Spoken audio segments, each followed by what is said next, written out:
You were never supposed to hear this story. The state sealed the records in 1847, burned the church ledgers, and paid off the last living witness before she died in an asylum. But some secrets rot slower than others, and when they do, they start to whisper. Through bloodlines, through dreams, through the quiet rot of memory, what happened on the Beaumont plantation wasn't just scandal. It was an infection that started with 2 births, 2 fathers, and 1 sin that rewrote the lineage of power in the American South. August 12, 1847. The night the colonel's wife screamed through the sound of thunder and cicadas, while 2 infant boys came into the world, one pale as bleached cotton, one dark as the soil that fed it, both crying with the same voice. It should have been a miracle. Instead, it was the spark that lit a century of silence. The colonel's men said the midwife went mad before dawn. They found her wandering the sugar road barefoot, muttering that she'd seen the devil with 2 faces. The doctor who signed the birth certificate shot himself 3 days later. And by the end of that week, 4 people were dead, each with their tongues cut out and placed in their right hands, as if they'd tried to take their words with them to the grave. Mississippi law called it tragedy. The church called it divine punishment, but those who lived on the plantation knew better. They whispered that one of the twins was cursed, not by witchcraft, but by truth, that his existence alone proved what no one dared admit, that blood was never pure, and power was always built on a lie. The colonel's wife, Catherine, didn't speak for 3 days after the birth. When she finally did, her first words weren't about the babies. They were about the eyes of the darker one. How he stared at her with a knowing calm, as if he'd arrived already aware of everything that had been done to bring him here. She said, he looked at her the same way his father did, but she didn't mean the colonel. What followed that night wasn't just scandal, it was containment, a ritual of silence that stretched across generations. And tonight, we're going to unseal it. Piece by piece, lie by lie. They said the colonel's eyes could still a man's heartbeat. Pale gray, almost white, like weathered glass that had forgotten how to reflect light. No warmth, no mercy, only measurement. The kind of gaze that didn't see people, only property, and the cost of disobedience. Those eyes had ruled Magnolia Creek for 20 years, and yet on the night the twins were born, even he looked away. He'd stood at the foot of the bed, shirt sleeves rolled, the smell of whiskey and sweat thick around him. The midwife had whispered something about mixed blood, about God's warning, but the colonel had cut her short.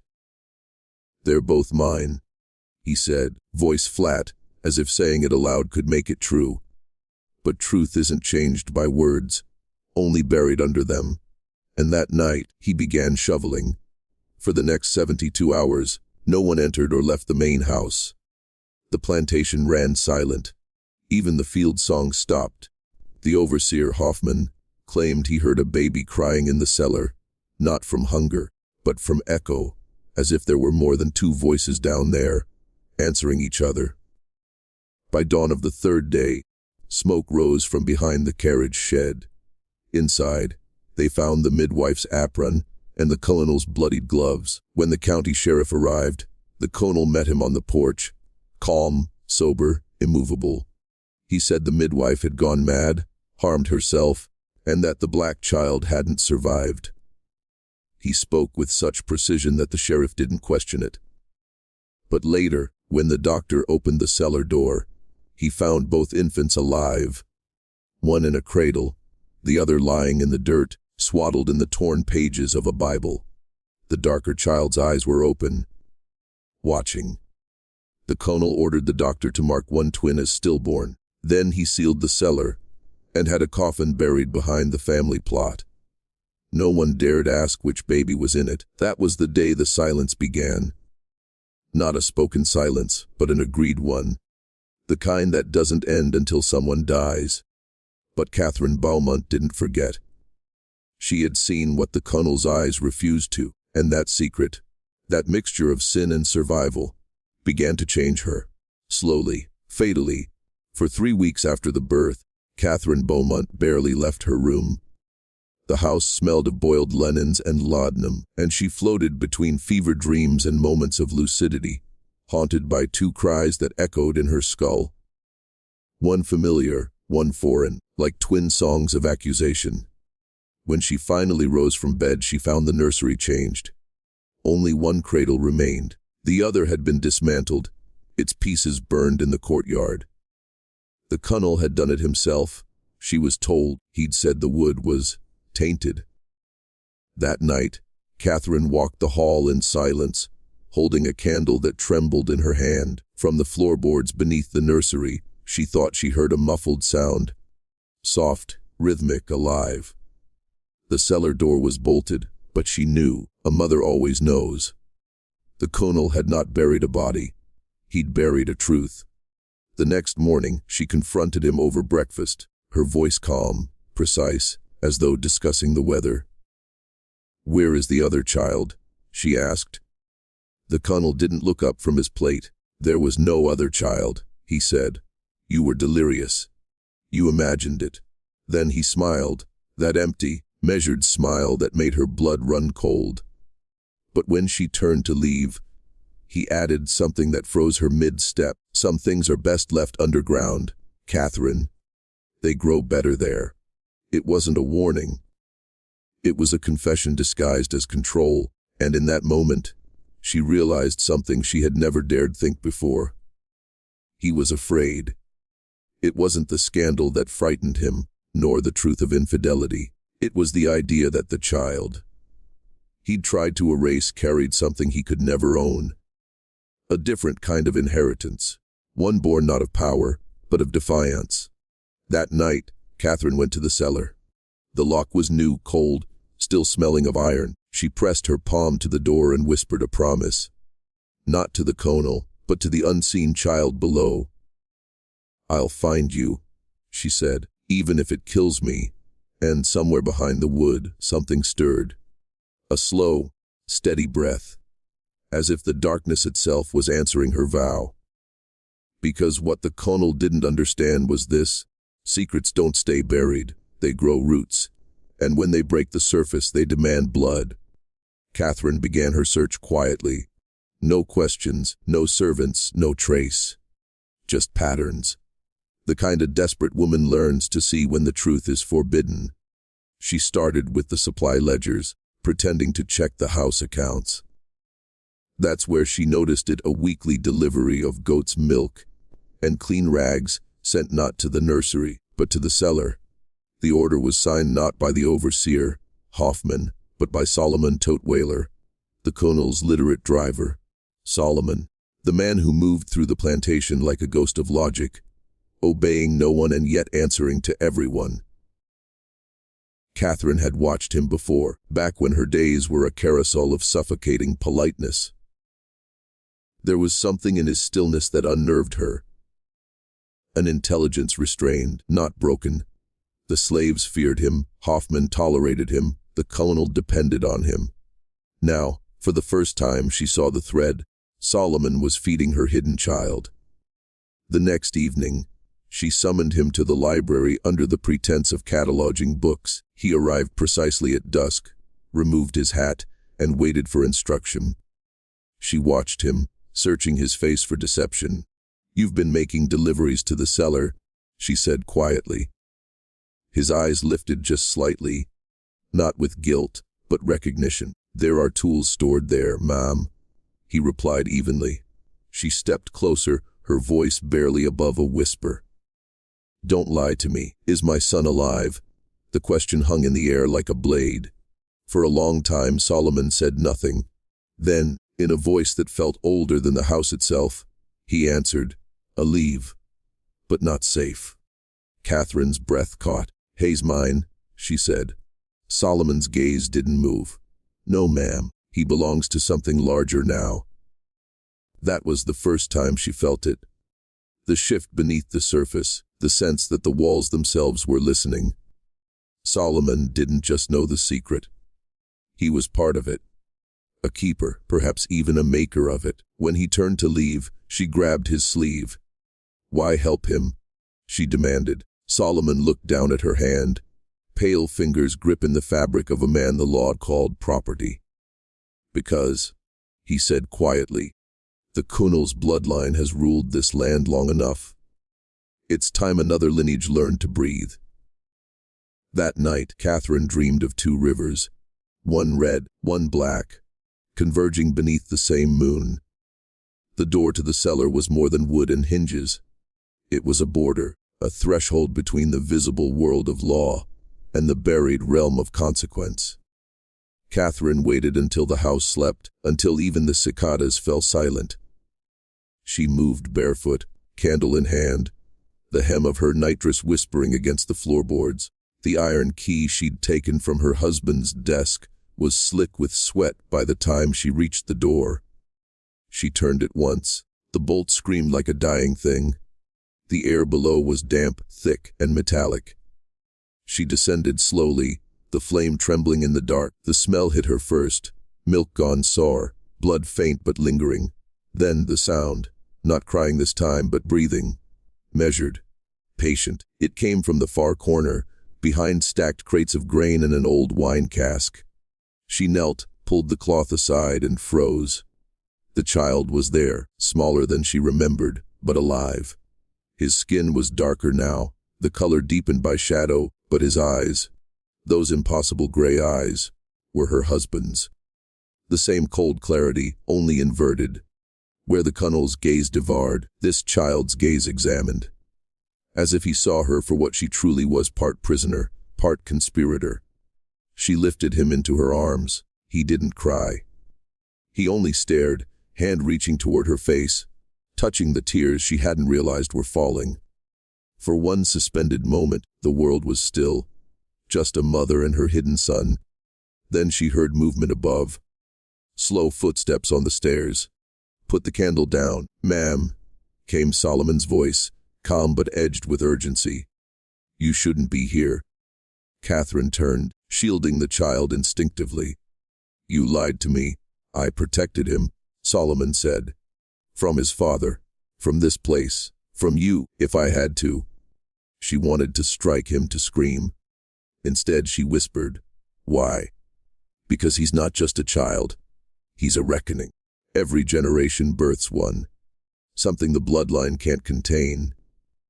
Catherine looked down at her son, his fingers gripping her hair like a tether. "What does that mean?" "It means," Solomon said, stepping closer, "that history is about to correct itself." Then he took the candle from her trembling hand and blew it out. The darkness that followed wasn't empty. It was awake. By morning, the house felt different, heavier, as if the walls themselves knew what had transpired below. The Kunnel rose early as always, his routine carved from discipline and fear. He ate in silence, reading from the Natchez Courier, his pale eyes scanning the headlines with mechanical detachment. Catherine sat opposite him, hands folded, heartbeat drumming in her throat. Every sound was louder now. The scrape of cutlery, the ticking of the clock, the slow pour of coffee that felt like a countdown. The Kunnel looked up once. "You were walking last night." His voice was low, but the weight behind it could crush. "The servants heard you." Catherine forced her gaze to remain steady. "I couldn't sleep." He studied her. The faint candle soot under her nails, the tremor she couldn't quite suppress. "Dreams again. Memories," she said, her tone sharper than she intended. "Off what we've lost." A long pause, then the faintest smile. "We haven't lost anything, Catherine. We've only contained it." He rose, placing his napkin beside the untouched plate. "I trust you'll stay out of the cellar from now on." The blood drained from her face. She hadn't told anyone. That afternoon, Solomon found her in the garden, standing by the magnolia tree that had outlived 3 generations of Beaumonts. He said nothing at first, only watched the wind move through the blossoms like ghosts of unspoken prayers. "He knows," she whispered. Solomon nodded once. "He always knows." but he never understands. She turned to him. What did you mean last night, that the child was a reckoning? For a moment, he seemed to weigh whether she deserved the truth. Then he spoke, each word precise, deliberate. My mother told me of a blood debt, an old covenant between master and slave. Every 100 years, one child is born with both lines inside him. 2 inheritances in one body. They called it the correction. Catherine's voice broke. You think my son is that thing? I think, Solomon said quietly, your son is the first true Beaumont, because he carries everything your husband tried to erase. A shadow passed overhead, a hawk circling in the afternoon sun. Catherine looked up, heart pounding, realizing that whatever lived inside her child was no longer just a secret. It was a summons. The Colonel's decline began not with rage, but with silence. A dangerous quiet that spread through the house like mold. He stopped speaking at meals, stopped reading his newspapers, stopped riding out to the fields.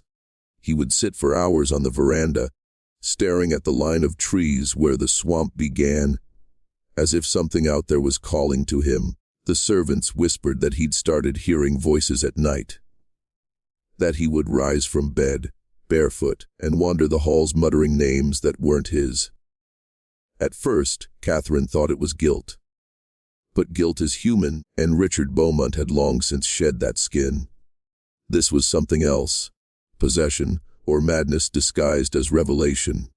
He had begun writing, filling entire ledgers with strange calculations and genealogies that traced his family line back to the first Beaumont who'd bought land in Louisiana in 1801. In the margins, he wrote phrases that chilled her.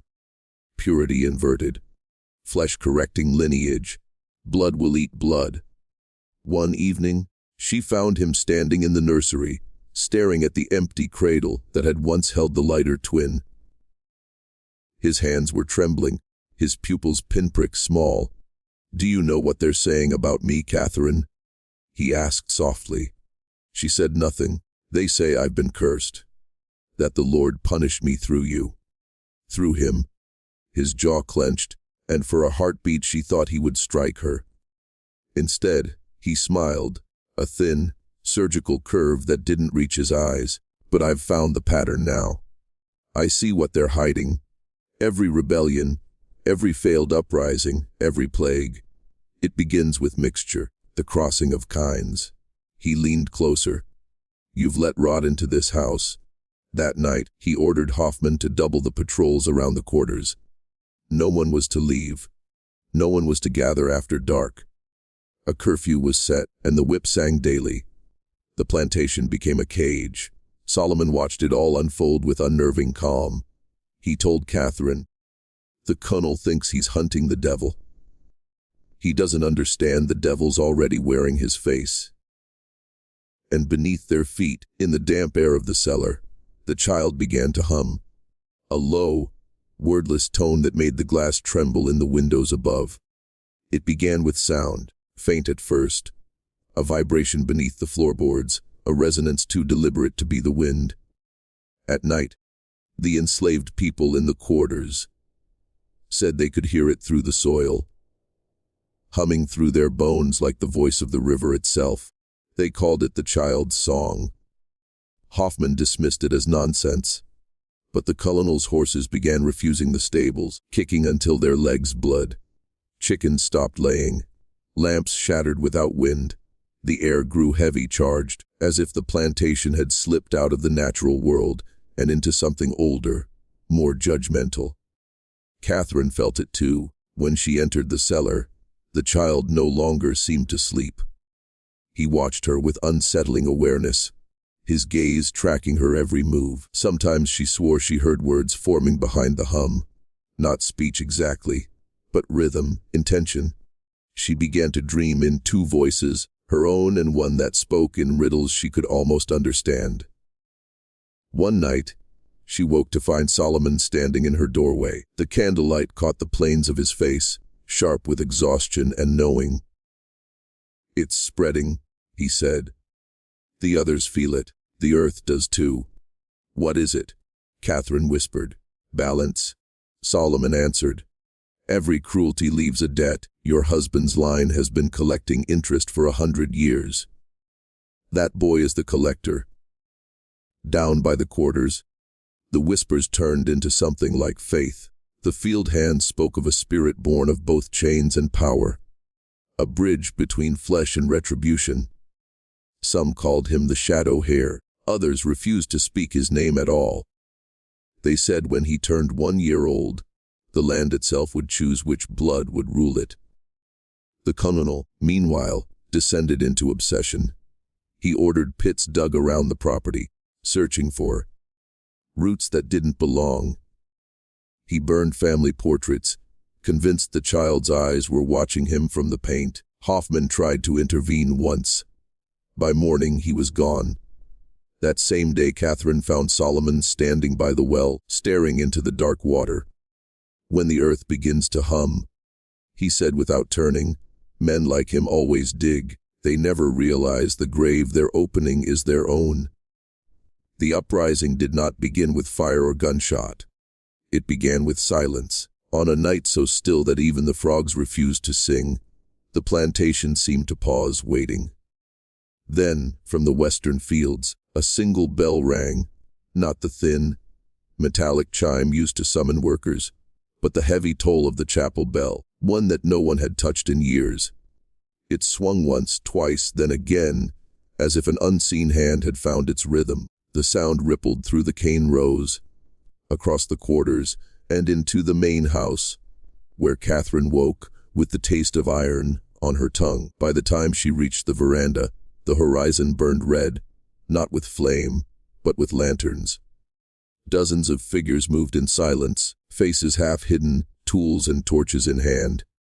At their head was Solomon. He didn't shout or wave, he simply walked, steady as a metronome, toward the house. Inside, the colonel was already awake, pistol drawn. His eyes were fever bright, his shirt open, the ledger of genealogies clutched to his chest. They've come for me, he hissed. For us. Catherine tried to speak, but he shoved her aside and stormed toward the cellar door. It ends tonight, he said. No blood of mine will live to undo me. But when he reached the bottom of the stairs, the candle in his hand flickered and went out. The darkness below was breathing again. A small figure stood at the far wall, motionless, watching. The child did not cry this time. He only lifted one hand. The hum returned, deeper now, vibrating the walls until bottles burst and mortar rained from the ceiling. Outside, the bells tolling turned into a chant. Low, unified, primal. Solomon raised his arms, and the field hand stopped moving. No more chains, he said quietly, his voice carrying farther than sound should. No more masters of borrowed names. The house shuddered. The colonel screamed, firing wildly into the dark. The report of the gun was swallowed by a sound older than language, a sound like the earth itself exhaling. Catherine fell to her knees at the threshold, unable to tell whether the cries echoing up from the cellar were his or the child's. When it was over, the chanting stopped. The bell ceased, and for the first time in 100 years, the plantation was utterly, perfectly still. Dawn crept in gray and soundless, dragging with it the smell of ash and iron. The house still stood, but it no longer looked alive. Shutters hung crooked, glass veined with cracks, the veranda streaked with soot and handprints. Catherine moved through the wreckage as though through a dream. The walls whispered. Each step sounded like memory. She found no bodies in the hall, only trails of blood that led toward the cellar. The door was open. She descended slowly, the air heavy with damp and silence. The colonel lay at the bottom, his pistol near his outstretched hand, his face fixed in something between terror and revelation. The child sat beside him unharmed, staring at the dead man's reflection in a pool of spilled wine. His small hand touched the surface, rippling the image until it vanished. Catherine knelt, heart breaking in a rhythm she couldn't control. It's done, she whispered. It's over. But from the shadows, Solomon's voice replied. "No, ma'am. It's only begun." He stepped into the light, clothes torn, blood on his sleeve, eyes calm. Behind him, faint sounds rose, not screams, but songs. The people from the quarters had gathered outside, their voices blending in a slow, mournful hymn. It wasn't triumph, it was release. Catherine looked at the child. Her son, their reckoning. "What will happen to him?" she asked. Solomon crouched beside her. "He'll live," he said. "He'll walk both roads. He'll carry what's left of this place in his blood. But he won't belong to it. He's the proof that the world can't be divided forever." Tears slipped down her face, not from sorrow but from the strange certainty that he was right. She reached for Solomon's hand, and for the first time, he let her touch him without flinching. "Then what happens to us?" she asked. He looked toward the narrow window where light was filtering through the smoke. "We rebuild," he said. "But not this house. Not this name, something new." Outside, the singing grew louder, rising with the sun. Catherine held the child close as the old world faded in the light. The plantation, the bloodlines, the silence. And when she stepped out into the morning, barefoot and unafraid, the earth beneath her feet was warm, as though it had finally exhaled. By midday, the sun rose over a land that no longer recognized itself. Smoke curled from the fields in slow, elegant spirals, drifting above the cane rows like a benediction. The once imposing Beaumont house stood quiet at the crest of the hill, its columns cracked, its white facade smeared with soot. From a distance, it looked almost beautiful, a monument dissolving into its own history. Solomon stood at the edge of the veranda, a torch in his hand. Around him, the survivors waited. Men, women who had lived too long under the name Beaumont, their faces streaked with ash and disbelief. No one spoke. The silence was not fear this time, but choice. A moment of collective breath before erasure. Catherine emerged from the doorway, the child in her arms. His eyes were open, unblinking, reflecting the flames before they even began. She looked at Solomon. "Will this free them?" she asked. He didn't answer immediately. Instead, he gazed at the horizon, where the river shimmered like molten glass. "Freedom's not a moment," he said at last. "It's what you build after the moment burns." Catherine nodded. She kissed her son's forehead, then stepped back. Solomon dropped the torch. The fire spread quickly. Up the railings, through the shutters, across the roof beams. The sound was both beautiful and cruel, wood collapsing like bones under the weight of years. Sparks flew into the sky, carried by the wind toward the cane fields and the swamp beyond. The great Beaumont estate, once a symbol of dominion, now glowed like a pyre for its own sins. The people watched until the structure began to fall inward, a soft roar echoing across the property. Then Solomon turned to them and spoke just loud enough for all to hear. "The land remembers everything. But from now on, it will remember your names, not his." Some wept. Some simply stared unmoored. Catherine watched the house crumble, until only the chimneys remained, black fingers pointing toward a sky too bright for morning. When the last wall fell, the child reached out toward the drifting ash, his small palm catching a single ember that did not burn him. He closed his fist, as if holding the last remnant of the old world. And when he opened it again, the ember was gone. Behind them, Beaumont Plantation ceased to exist. Ahead of them, something unrecorded began. 20 years later, the river ran quiet where the Beaumont estate once stood. Nature had reclaimed everything. The great house, the sugar mill, even the road that once led traders to its gates. In its place grew cypress and willow, their roots drinking from the bones of the old world. Only locals remembered the name Beaumont, and even they spoke it softly, as one might speak of a haunting that no longer needed to be feared. On the outskirts of what had once been the plantation fields stood a small settlement. Free people, mixed people, builders of a new order. Among them was a man known simply as Isaiah, tall, spare, and quiet. He carried the calm of someone who'd seen the worst of history and refused to let it shape him. He was the child once hidden beneath the house, the reckoning made flesh. The older folk still whispered when he passed. Some said he could heal with his hands, that he spoke to the earth the way his mother once did to the wind.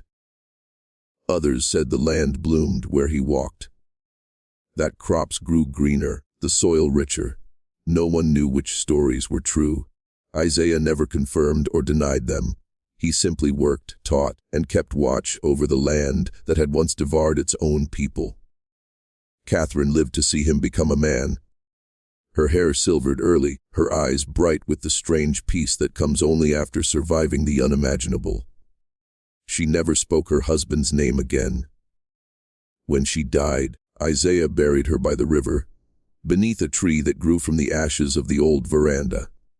Solomon did not stay. He left the morning after the fire, walking south with nothing but a satchel and a promise. Yet sometimes, when Isaiah dreamed, he saw Solomon's face in the reflection of water, watching, approving, reminding. On the anniversary of the uprising, the settlement gathered by candlelight. Isaiah spoke only once. The blood that built this land is gone. The blood that remains will build something else. And as night fell over the river, the air hummed again. Faint, steady, like the echo of a vow kept, far beyond the water, in the soft dark of the Louisiana wilds, the earth exhaled once more. In 1936, nearly 90 years after the fires of Magnolia Creek, a team of WPA surveyors arrived to map the forgotten counties of the Mississippi Delta. The project was bureaucratic on paper. Drainage patterns, soil composition, land rights. But what they found beneath the vines and sediment was not geography. It was testimony.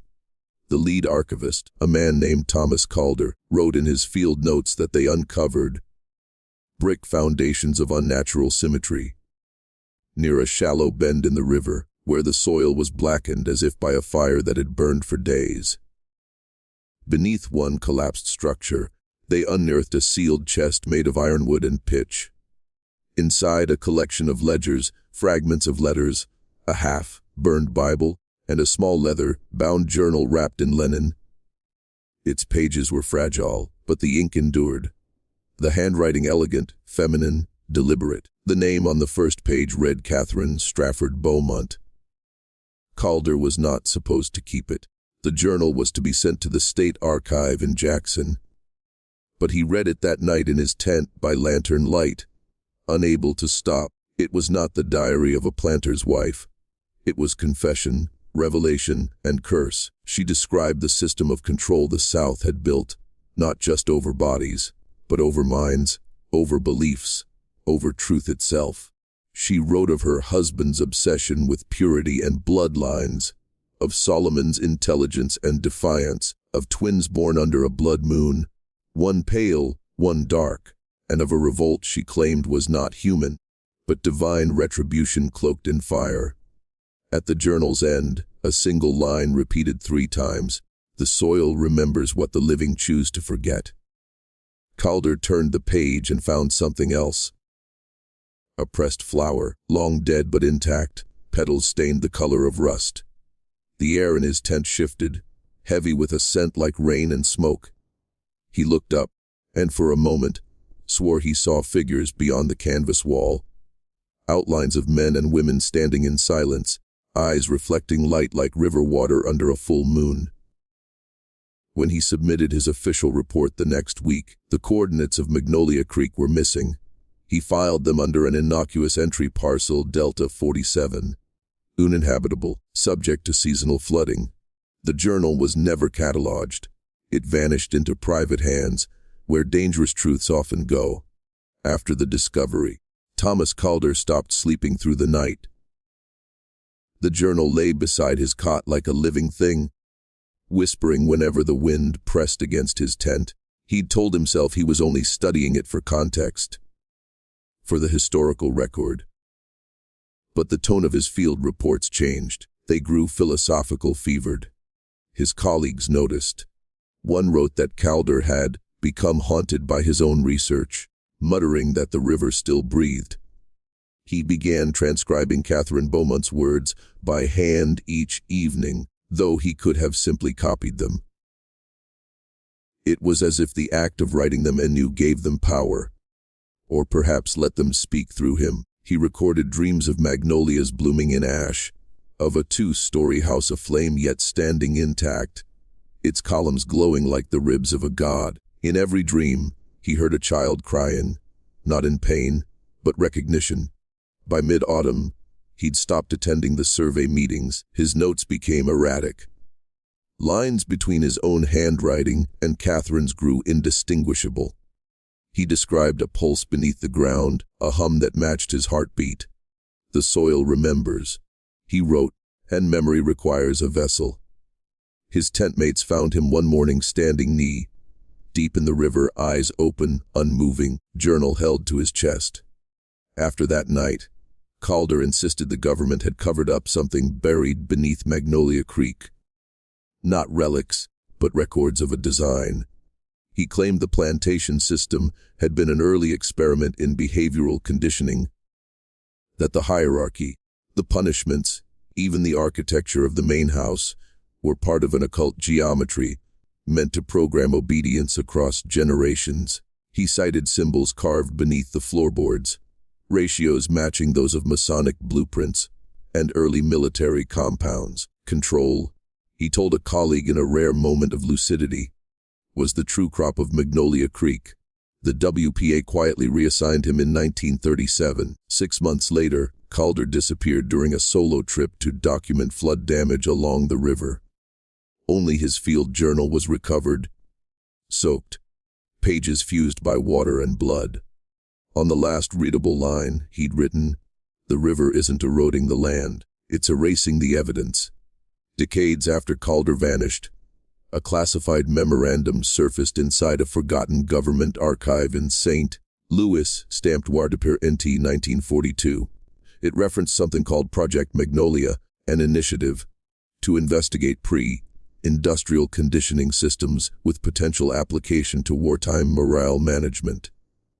Buried within its appendices were fragments of Calder's confiscated notes, annotated by military psychologists and behavioral scientists. What they described was staggering. The plantation not as an agricultural operation, but as an architectural machine of control.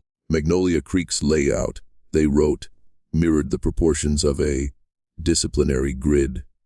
The master's house forming the eye, the quarters aligned to the cardinal points, the whipping post at the mathematical center. An ancient formula for psychological submission, movement, sound hunger, and punishment were synchronized to create predictive obedience. The enslaved body became an instrument tuned by rhythm, fear, and reward, a perfect behavioral experiment hidden beneath the mask of economics. One marginal note, in red pencil, speculated that the plantation's overseers were not mere sadists but technicians. The subject's cognition is gradually replaced by the system's. It read, "Repetition erases individuality." Calder had hinted at the same in his missing pages, that Colonel Beaumont's cruelty followed patterns too precise to be random.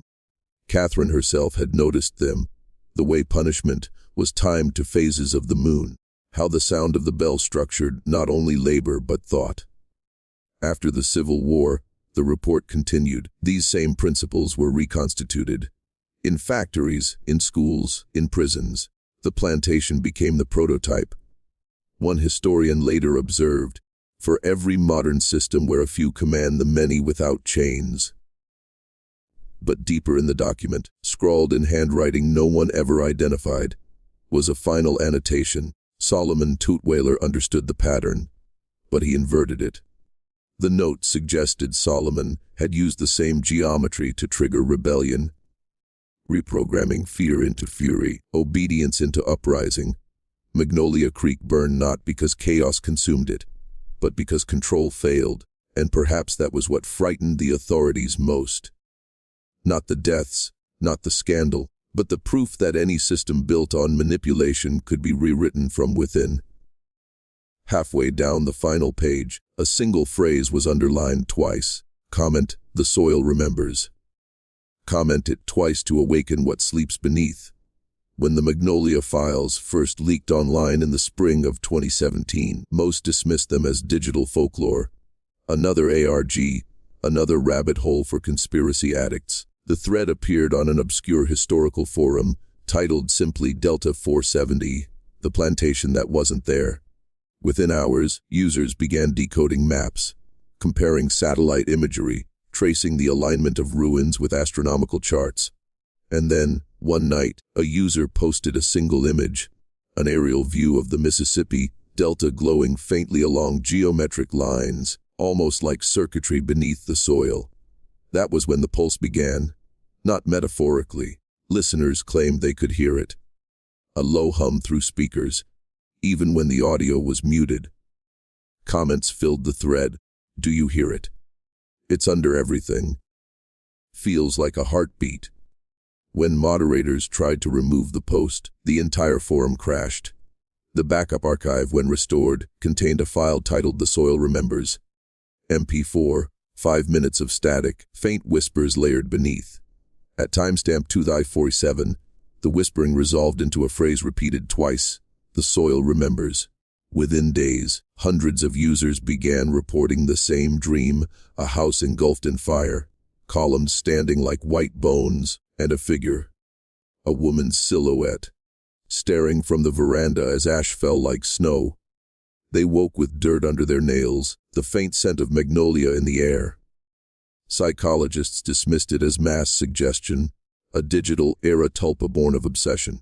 But those who watched the video more than once began noticing physical changes. The subtle synchronization of breath to rhythm, the sense that something in the ground, or in the body, was listening back. The video spread, then vanished. Accounts that reposted it were shadow banned, their data purged. But the phrase survived. The soil remembers, moving across platforms, coded into songs, whispered in podcasts, etched on abandoned silos along the river. By autumn, the pulse had become constant. Some said it was the earth reclaiming memory, others said it was the awakening of what Solomon and Catherine began. The counter, frequency to every system of obedience. If you're hearing this now, if the air feels heavier, it means the signal reached you. Comment the phrase twice below. The soil remembers, the soil remembers, because now it remembers you. By late autumn of that same year, the Mississippi Delta began to change in ways that science couldn't frame and the media refused to name. It started with vibrations, faint tremors too subtle for seismographs, yet strong enough to rattle dishes and wake dogs in the night. Locals said it was just the river shifting, but old men who'd fished those banks for 50 years swore the river had never moved like that before. It was as if something beneath it was trying to breathe. In nearby towns, Yazoo, Greenville, Vicksburg, residents reported their clocks losing time, all by the same minute and 12 seconds. Farmers spoke of fields refusing to die, stalks regrowing after harvest, cotton blooming out of season, roots pushing through plow blades as though rejecting the human order forced upon them. The land had begun to remember its own original rhythm. Then came the voices, first in static, then in the soil itself. Crews digging irrigation trenches swore they heard whispers rising through the mud. Fragments of words and accents long vanished. A worker claimed he heard his name spoken from below and refused to return the next day. The company dismissed him. 2 weeks later, their entire site flooded overnight under a sky with no rain. But the strangest signs appeared not in Mississippi, but in those who had watched the Soil Remembers video. The ones who'd commented the phrase twice. They began to dream in sequence, identical imagery repeating across thousands of minds. In every dream, they stood before the ruins of a white, columned house, its windows glowing red like eyes behind smoke. And from the threshold, a voice called softly, "You've come back." Medical journals later described these cases as synchronized hypnagogic phenomena. Yet the participants all described something else. A sensation of belonging, of being drawn toward a purpose not of their own design. Some quit their jobs and moved south, saying they needed to touch the river. Others began sketching maps from memory, geometric diagrams that matched the plantation's lost blueprints almost exactly. By the end of that winter, a small community had formed near the overgrown ruins of Delta 47. They called themselves the Lineage. They didn't preach or recruit. They simply listened, to the pulse, to the ground, to the thing waking beneath both. They called themselves the Lineage, but among themselves they used another name, the Keepers of the Second Rhythm. To outsiders, they appeared as harmless mystics, researchers, ex-soldiers, engineers, and men who had once believed in logic until logic failed them. They lived quietly in the reclaimed ruins of Delta 47, erecting tents and wooden shacks around the old foundation stones. Yet what they believed, what they guarded, had nothing to do with religion and everything to do with inheritance. Their doctrine came from a single surviving passage in Catherine's journal, one that Calder never published. When Solomon took his last breath, he planted something not of this world. Not faith, not vengeance, but memory made flesh. The Lineage interpreted this literally. They believed Solomon's final act before the uprising was not rebellion, but seeding. He had buried a pattern in the soil, a code written in geometry, vibration, and blood. It wasn't metaphorical, it was biological. They claimed the land itself carried a living algorithm, one that adapted through generations, whispering in the DNA of those who'd been bound to it. Descendants of the field and the house alike, they said, carry the same frequency. Oppressor and oppressed joined in a single unfinished equation. The Lineage believed their task was not to worship this power, but to complete it. They spoke of a convergence point when human thought and Earth's resonance would align again. The second rhythm. The moment when memory would rewrite reality itself. They said the pulse that now echoed across devices and dreams was Solomon's signal, reactivated by modern frequencies. A forgotten code reawakened by technology that never should have existed. Visitors described strange rituals at dusk, men standing barefoot in the fields, eyes closed, breathing in unison as if sensing to something underground. No prayers, no chants. Just the rhythmic exhale of 100 lungs aligning with the hum beneath their feet. Scientists who tested the soil samples later found nothing unnatural. No chemicals, no contamination, yet the magnetic readings around Delta 47 spiked erratically every night between 2043 and 2047 a.m. That 4-minute window became sacred. The Lineage called it the breathing hour. And though they said they were guarding something, every man who joined eventually whispered the same confession. It isn't buried. It's growing. By early spring, satellite images began to show something inexplicable beneath Delta 47. A slow, circular distortion spreading through the wetland soil. To the naked eye it looked like nothing more than a change in vegetation, but spectral scans revealed a pattern: roots, forming fractal lattices, branching in perfect geometric symmetry. Botanists called it impossible. No natural plant species grew that fast, that uniform, or in a shape so precise it could only have been designed. The Lineage called it the root that remembered. They claimed it was Solomon's final creation, the physical encoding of memory itself. According to their oral records, he had gathered the ashes of the dead after the uprising, mixed them with blood and magnolia sap, and buried the mixture beneath the whipping post. He believed that one day, when the conditions of control returned, the land would respond, not with submission, but reclamation. Now, more than a century later, the pattern was blooming again. Local plants around the Delta site began to exhibit strange mutations. Leaves thickened, pulsing faintly when touched. The magnolia tree's blood resin that smelled of iron. Small animals disappeared. One biologist who took samples described a sound, like breathing, when she pressed her ear to the ground. Rhythmic, faint, and undeniably alive. Those who had watched the soil remembers and later visited the area reported physical resonance, heartbeats sensing with the subterranean pulse. Fingertips vibrating when placed on the soil. A few claimed the ground recognized them, that it softened beneath their steps, parting like flesh. Then came the dreams again, spreading across the world. New dreams this time. Not of fire, but of growth, black roots climbing the walls of modern cities, cracking glass towers, wrapping around antennas and screens. Every root whispered the same phrase. It will remember everything it was made to forget. Governments cordoned off the Delta Zone by midsummer, citing toxic soil contamination, but footage leaked.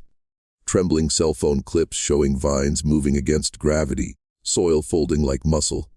And deep in that footage, just before the feed cuts, something unmistakable can be heard. A heartbeat, slow and colossal, echoing beneath the surface. The lineage began to gather at night, kneeling in the mud, whispering Solomon's name. Not in fear, in recognition. It began quietly, as if the world were holding its breath. The air above Delta 47 thickened, a heavy stillness settling over the river basin. Animals fled miles inland. The lineage claimed they could feel pressure building beneath their feet. Not heat, not tremors, but something like a slow inhalation. Then, one dawn in July, the ground split. Not an explosion, not an earthquake. A deliberate parting, as though the soil had made a decision. Witnesses said it opened along the same geometric lines Solomon had once mapped 4 perfect quadrants, converging where the whipping post had stood. From that wound rose a network of roots, black as iron and glistening with sap the color of blood. They didn't twist or flail. They reached, precise and unhurried, as if they knew exactly where to go. Scientists who arrived days later recorded no seismic origin, no thermal anomaly. Yet instruments failed within a mile of the site. Compasses spun, electronic clocks stopped. The pulse that once hummed faintly through devices now roared at audible frequency. A single, sustained tone that seemed to come from inside the listener's chest. At night, the vines glowed faintly, their surfaces reflected faces. Thousands of them, appearing and dissolving in a slow, fluid motion. Historians recognize some from old photographs of Magnolia Creek's enslaved families. Others were strangers, modern faces, viewers of the Soil Remembers video who had vanished in the preceding months. Every image mouthed the same word: return. The lineage took it as confirmation. They said the land had awakened to reclaim its lost consciousness. The fusion of every memory buried, burned, or erased. Government agencies called it an organic anomaly and sealed the region behind military fences, but satellite feeds continued to flicker with the same impossible patterns. The delta glowing like circuitry, pulsing in time with human heartbeats worldwide. By August, the phenomenon had spread. Urban gardens overgrew overnight. Cracks appeared in asphalt shaped like branching veins.